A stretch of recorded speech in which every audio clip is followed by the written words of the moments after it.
Hare Krishna. Last time we discussed about some glories of Jaimini. Jaimini, being a pure devotee of the Lord, has unlimited glories, but we discussed some, and I gave you a small background about Mahabharata, Vyasa's Mahabharata and Jaimini's Mahabharata.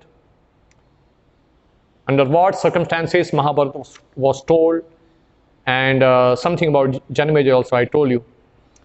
And I told you about Bhishma and Dronacharya, some glories of Bhishma and Dronacharya. So Yudhisthira is saying that without Bhishma, Karna and Drona, this kingdom which was acquired by my forefathers and which I have now inherited is of no source of solace to me. I find no happiness. This beautiful palace of Karna is also looks like a crematorium, Smashan Ghat. If you go to Smashan Ghat, you don't feel happy. You feel morose and dejected. The whole place feels lifeless. So similarly, Yudhisthira is saying that the beautiful palace of Karna looks very lifeless now. Earlier it used to be reverberated with the sound of the recitation of the Vedas. Karna was Brahman Premi. That means he used to love Brahmanas. The sound of the recitation of the Vedas and the blessings given by the Brahmanas to him. And these Brahmanas are all kinds of people. It's not that he used to give charity to only Brahmanas, but all kinds of needy people he used to give charities. And these people who used to receive charities from him, they shed tears of joy after receiving charity from him, because he used to give them profusely without any restraint.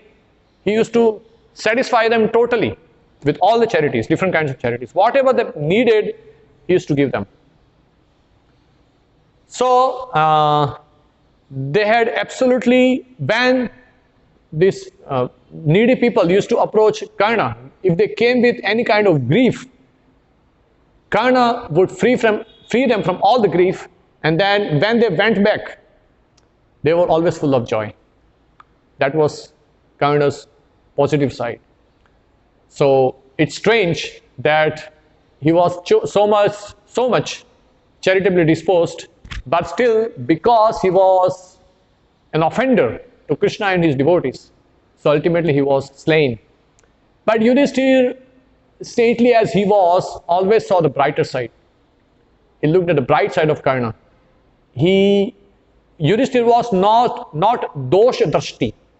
This is very important, that a saintly person doesn't always look for faults in others. He always finds some good qualities in others. So Yudhisthira considered the brighter side of Karna, and he was lamenting that he lost Karna, and Karna was actually his elder brother. So he very much cherished to have his association, in the sense that he would also be devoted to Krishna. Yudhisthira would be very happy if Karna could survive this battle, and he could be favorably disposed to Krishna and the remaining Pandavas. So Yudhisthira wanted to have association of Karna in that way, but unfortunately he had to be killed. So Yudhisthira was lamenting. Yudhisthira said, "Fie on this kingdom of mine. I have got this kingdom, but at what cost? I have gained this kingdom at the cost of Bhishma, Karna and Drona. What's the use of this kingdom when these three great personalities are no more in my kingdom? To me, this kingdom appears like a body devoid of eyes," and he is comparing Bhishma and Karna to be two eyes of Hastinapur, this whole kingdom. So Yudhisthira is saying that this kingdom is like a body devoid of two eyes, that is Bhishma and Karna.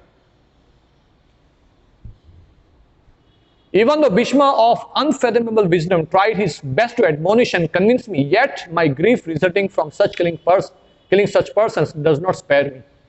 As I told you earlier, after Yudhisthira won the battle, he was very much rejected and he was taken to Bhishma by Krishna. And Bhishma gave him very, very valuable instructions. But even after that, Yudhisthira didn't become free from grief. He continued grieving. And so Yudhisthira is saying that I will abandon this kingdom. Let Bhima rule over it. As I told you earlier, Arjuna, before the battle, he wanted to renounce and he wanted to go to jungle. He said, I will do tapasya. I don't want anything. I don't want kingdom. And Yudhisthira, after the battle, practically repeated the same words. And he said that I don't want this kingdom. I want to abandon the kingdom. Let Bhima rule over it now. Because now we have won this kingdom. Okay, so there has to be some king. Because without king, the praja will suffer. The citizens will suffer. So there has to be a proper king. So let Bhima rule over. Bhima is equally competent. Bhima is very mighty and he knows dharma and he's very intelligent. Unlike some people think that since Bhima was a voracious eater, he didn't have much of intelligence. That's a mistake. It's a mistake to think like that. Actually, Bhima was very, very intelligent. We'll talk about that as we proceed because there are nice pastimes about that. So Yudhisthira said, let Bhima rule over it. I am unable to think of any means which will mitigate my miseries, my mental agony. And it's not that Yudhisthira was just pretending like that. Actually, Yudhisthira was experiencing excruciating pain in his mind. It's not that he was just pretending like that. He was a man of such a noble character that he felt very unhappy. Because he could see that, and he had sufficient reason actually to have this agony. Because he could see that many women have made into widows. Many sons have lost their fathers. Many fathers have lost their sons. So like that. So Yudhisthira was constantly thinking about that. So he didn't want this kingdom. He said that this kingdom of mine which I am supposed to rule is tainted with blood. There is blood all over this kingdom. So I must be a very shameless person if I accept this kingdom and rule over it. If I enjoy this kingdom, I must be a shameless person. He was so detached, so renounced. So he said, let Bhima rule over it. I am unable to think of any means such as visiting holy places, giving in charity, performing meritorious sacrifices that can purify me and wipe off my sins. Vyasa said, now after hearing Yudhisthira's expression of lot of agony and grief, Vyasa is trying to console him. He said, don't worry. I will tell you the way that will purify you completely of your sins. There will be not even a tinge of sin left in your character. Actually, Yudhisthira performed no sins. But Vyasa saw that if Vyasa said to him that actually you performed no sin, Yudhisthira is not going to believe. Because he is so much into agony. He's so much in agony that he was not going to believe. So Vyasa replied to him in his own language. Okay, you think that you are sinful, fine. So I'll give you some remedy for that. Very powerful remedy. You should perform Ashvamedha yajna, Ashvamedha sacrifice. This Ashvamedha sacrifice actually is described at several places in different scriptures like Ramayana, Mahabharata, different Puranas.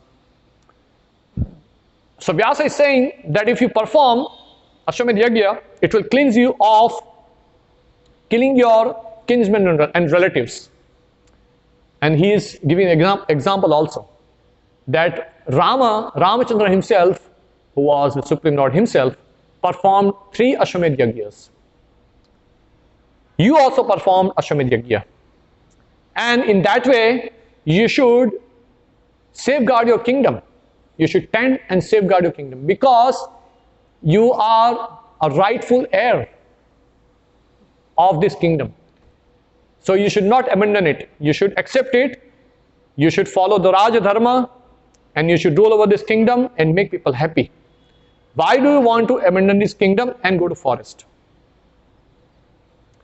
And he's advising that, my son, as long as your body is fit and your brothers are under control, you should perform meritorious deeds. That means you should earn some punya. Here, the punya that Vyasa is talking about is the spiritual punya. The Karmakandi people, the Vedavadarataha, and the people having Karmakandi mentality, they think that we will perform some punya in this lifetime and then we'll go to heaven next life. Okay, that is there, that facility is there, but definitely Pandavas were not interested in rising to heaven. They were interested only in one thing, and that was to please Krishna, no other thing. So Vyasa is saying that on the pretext of instructing Yudhisthira, Vyasa is giving valuable instructions to future generations also, that as long as your brothers are under your command, you should earn lasting fame by doing great deeds. Because for Kshatriyas it is very important that they have good name, good yash, kirti. Because they are, why kirti and yash is important for king? Because they are setting example for others and they are setting example for the future generations. In that way it is important. It's not that by earning fame, name and fame, one will become very proud and he will boast and such a great personality. Not in that way. Earning good name and fame is important for a king because he is setting example for others. Yad yad acharit tat tat evataro janaha. And also he is setting good example for his future generations. So while your body is free from ailments, you are fit, you should act for your ultimate good, Shreya. So there have been many kings in the past who have performed in their lifetime, they have performed virtuous deeds and they have attained higher strata of the universe. Similarly, you should also act. So Jaiminiya is saying to Jaiminiya that after hearing from Vyasa, Yudhisthira spoke in a very pitiful tone. He was still aggrieved because Yudhisthira was aware how difficult Ashvamedha Yajna is and how costly it is. He knew very well because he was the king. He knew. So Yudhisthira, after hearing from Vyasa, said that I do not have enough funds for that. You require a lot of wealth to perform a yajna, especially Ashvamedha Yajna. And it's very difficult to perform that yajna.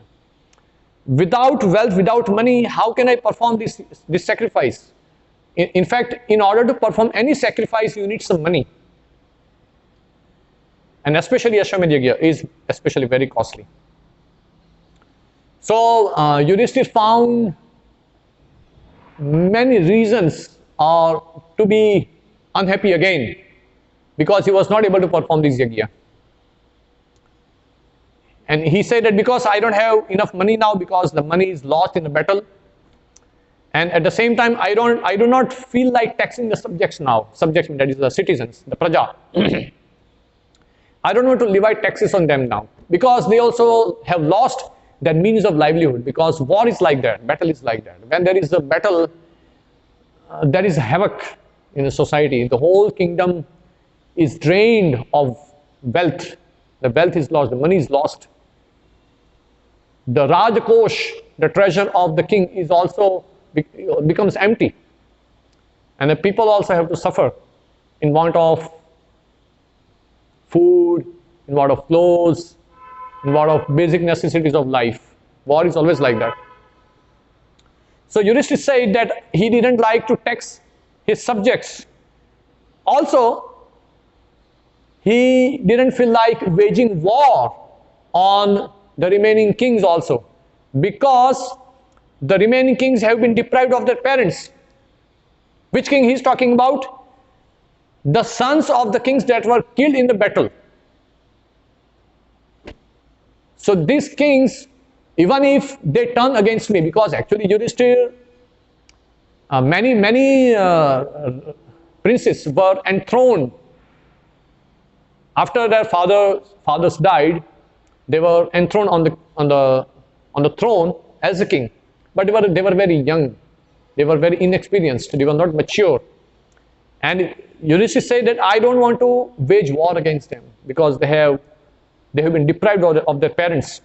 Also, Duryodhan has already exploited his earth for the sake of money.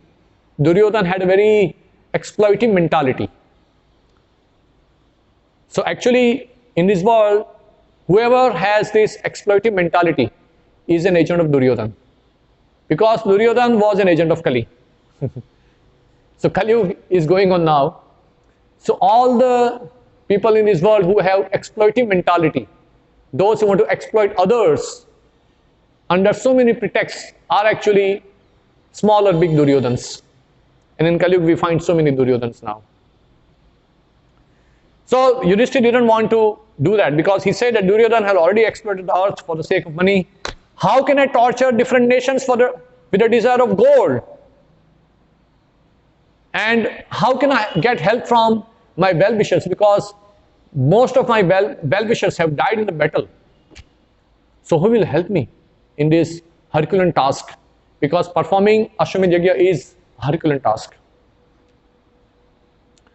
So, since I have killed so many people, since I have committed so many sins in killing those people, and since I am unable to perform this Ashvamedha Yajna because of so many reasons, the only remedy for me left is to abandon this kingdom. So again, Yudhisthira is back to the same grief that I should give up this kingdom. His earlier decision that I should give up this kingdom. So then, but still he is inquiring from Vyasa, now please tell me what I should do under such circumstances. Because without Vyasa's permission, he will not go to forest. So he is still considering if Vyasa is able to give any other remedy. So Vyasa is giving solution, Vyasa and Bhima is giving solution for the problems presented by Yudhisthira, one after another. So Vyasa said, in the olden times, in the times of yore, there was a king Maruta. He performed a great sacrifice on Himalayas. And after the sacrifice, he gave a lot of gifts to Brahmanas, a lot of charity, mostly gold, golden ornaments, golden plates, and these, and so many gold, jewels, pearls, necklaces, so many. When earlier these kings used to perform sacrifices, sometimes they would give so much charity that they would become totally bankrupt. They would give in charity everything that they possessed. They were so much charitably disposed. So this king Maruta gave heavy gift. He gave everything to Brahmanas. The Brahmanas were loaded so much gold that they couldn't carry it back to their own houses. So these Brahmanas, whatever they could carry in the bare hands or whatever bullock carts or whatever means they had of transportation, they carried with themselves, and the remaining gold was just left there. He didn't carry all. It was not possible for them because Marut gave them so much. So they left it there itself. That gold is still lying there in the Himalaya region. Vyasa is informing Yudhisthira. So bring all that money here and perform the sacrifice. Now, Yudhisthira, first of all, is taking the opportunity to glorify King Maruta. He said, Maruta must be a great personality, and he must be very blessed king, that he performed such a great sacrifice. And the biggest thing, he gave so much gifts and charity to Brahmanas that they left a major portion of it in Himalayas only and couldn't carry it. Now, but there is another problem. What is the problem? How can I accept the gift given to the Brahmanas? It belongs to someone else. If it is already given to Brahmanas, then how am I supposed to accept it? So here there is dharma. You will find in Jaimini's Ashvamedha Parva that through these stories and through this itihasa, it's not merely story, it's itihasa, the factual incidents that took place in the past. It's a history of greater India. So Jaimini is taking opportunity to instruct us in a matter of dharma also. That acceptance of the wealth belonging to Brahmanas is particularly sinful. So Yudhisthira is saying that I have already committed sins. So in order to be free from those sinful reactions, should I commit another sin? that I should take wealth of the Brahmanas. And person who covets the property of Brahmanas, that the one who steals the property of Brahmana, is doomed just like a person drowning in the water due to the weight of a rock. That means he will glide down to hell. He will go to hellish planets. One who usurps the property of a Brahmana will go to hell. Also, there is one more problem. That if I take that gold from Himalaya and give it back to the Brahmanas after the performance of the sacrifice, then these Brahmanas will ridicule me. They will say, he is giving us our own money in charity. So, it's very abominable. Under no circumstance can I accept this proposal, Yudhisthira said. Therefore, I will not perform this heinous act. So he's again grieving that I performed such a great sin that I have killed so many Kauravas, venerable persons, well-wishers, relatives and cousins. And I don't feel myself to be competent, to be free from this blemish. So I don't want another blemish by performing more sinful activities. So Vyasa said, you are a great king and you are blessed. You are really blessed with good intelligence. Whatever you have said is right. But what you have thought, what you have proposed, or whatever argument you have given in the matter of accepting the gold left by the Brahmana, your proposal is wrong. Your argument is wrong. Because when they deserted the money, that very moment, they gave up the ownership of that money. So it's no more their property now. Because they have deserted, they have given up that property. So it belongs to the king now. Whatever property is given up by the Brahmanas, now it is there lying, and that means their property belongs to the king. Because king is the rightful heir of all the property in his kingdom except the property of a Brahmana. This is very clearly given in the Dharma Shastras. And he gave example. He gave more argument, Vyasa gave more argument, counter argument, that in the past, Parshuram donated entire earth to Kashyap. You know, Parshuram killed so many Kshatriyas 21 times. And then he won the entire earth. And what did he do? He gave the entire earth to Kashyap in charity. And he went to Mahendra Parvat. So, if it was given, the whole earth was given to Kashyap in charity, then why the kings are accepting the kingdom now? Because it belongs to Kashyap now. So it's not like that. Definitely Kashyap might have accepted in charity that time, but then he must have given up. Why the kings are accepting the kingdom? Because Kashyap rejected it. He gave up that property later. He might have taken it from Parshuram because Parshuram offered, so he might have taken. But then eventually when he found the kings of high character, he gave the kingdom away. So that means there is no fault in that. Formerly, this earth was occupied by deities. From them, Kshatriyas conquered the earth. Since then, Brahmanas lost their claim to the earth. So there is no sin in accepting that money. When a king occupies a kingdom, the ownership of everything in the state kingdom goes to the king. There is no doubt about it. Therefore, get that money and perform the sacrifice. So that money part is particularly taken care of. So dharma. Here, through this conversion, we have to understand that whatever we do, we shouldn't do anything driven by Kam, Krodha and Lobha. Now, some greedy king, some greedy person will take this opportunity. Okay, that gold is lying there, let me take it. No, but Yudhisthira, since he is an ideal king, he is presenting, he is analyzing everything in terms of dharma. He is considering dharma, whether it is dharma or not. If it is dharma only, then I will accept it. Otherwise, I will reject it. So nothing for personal sense gratification. He considered everything in terms of dharma. So when Vyasa told him like that, and because Yudhisthira presented in terms of dharma, his argument, So Vyasa appreciated it, and Vyasa also gave the counter argument in terms of dharma only. So Yudhisthira was convinced about that. And then Yudhisthira inquired further about the means of sacrifice. Yudhisthira said, how many brahmanas should be there and how much dakshina should be given to the brahmanas? Because any yajna, any anusthan, at the end of that sacrifice, one should give charity to the brahmanas and Vaishnavas. If any sacrifice is performed and at the end the charity is not given to the right candidates, right brahmanas, that sacrifice becomes futile. It doesn't give any fruit. In fact, it yields negative results sometimes.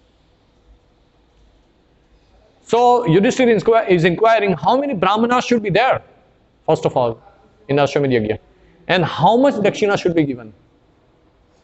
What type of horse should be there? Please tell me all that. So Vyasa is saying 20,000 brahmanas, high-bred brahmanas and high-quality brahmanas. Not because brahmanas also were used to be different categories. So high-bred brahmanas, high-category brahmanas, very learned, scholarly, expert in Vedic literature and scriptures. Such should be the brahmanas. And I will tell you the prescribed dakshina for each. One elephant, one chariot, one horse, ornamented with gold, 1,000 cows, one prastha of gems along with gold, and one bhara of gold as dakshina. This prescription is for the first day when the horse is released. This means dakshina should be given. And then Vyasa is saying that I have already given you prescription about the dakshina. Now I will tell you the answer of your second question. What kind of horse should be there? So the color of this horse should be white like a kunda flower, or milky white, or moon or snow. But his ear should be black and its tail should be yellow. So it's called Shamakarn Ashva. There are different names of different kinds of ashvas, different kinds of horses. So this is specifically called Shamakarn Ashva. Capable of going anywhere. That means it's not ordinary horse. It should be having some special powers, unlike other regular horses. So this black-eared horse, Shamakarn Ashva, is considered to be the best for this kind of sacrifice. This horse should be released on Chaitra Purnima. And it should be protected by the brave warriors for one complete year. And either the son or some cousin or some other relatives of the king should be deputed to guard the horse. The king himself cannot go with the horse. He cannot fight. He cannot wage war against anyone after he has taken the diksha for the Ashvamedha Yajna. And it is ideal that he observes Asipatra Vrata. And he should have no second thought in that regard. What is Asipatra Vrata that Vyasa is describing? That a king can himself enjoy different kinds of pleasures, but he cannot indulge in sexual intercourse with his queen for one entire year. But he is supposed to sleep with her. That means they should be sleeping on the same bed. But he cannot have sexual intercourse with her for one entire year. Can you imagine this?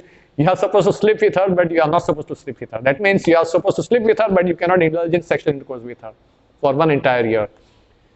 And kings used to have multiple partners. So for one complete year, he is not supposed to indulge in that activity. So this sacrifice should be performed along with Asipatra Vrat.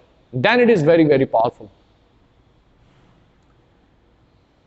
And the person the king who has taken diksha for this kind of sacrifice should very patiently and scrupulously observe these rules until the horse returns. Okay, now further about the charity part.